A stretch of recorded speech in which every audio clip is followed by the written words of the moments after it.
তারপরে মানুষ হয়ে গেছে চালু, কেবল সস্তায় দিচ্ছে আলু। আর ওই যে উস্তে 150 টাকা কেজি নিয়েছে উস্তে, তার মানে যদি, কম নিতে যদি তোমরা একটু বুঝতে। আর পটল নেছে 37 টাকা কেজি, ব্যাপারে খুব তেজি। কষে এখন পারলি পারো নিতি, না হলে কম টাকায় কিনো সামনে শীতি।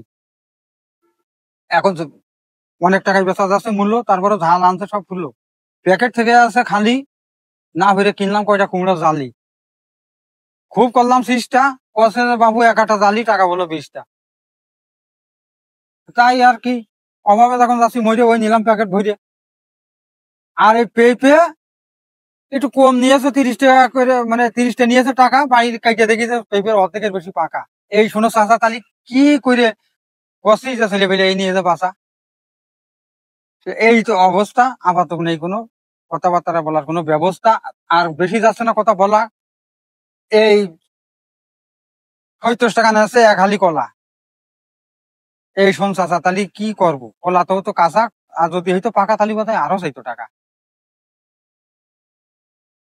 তো এখন নিয়ে গেলাম আর খান্দি, বললাম যে এই আপাতত বাঁকে মাকে বান্ধি।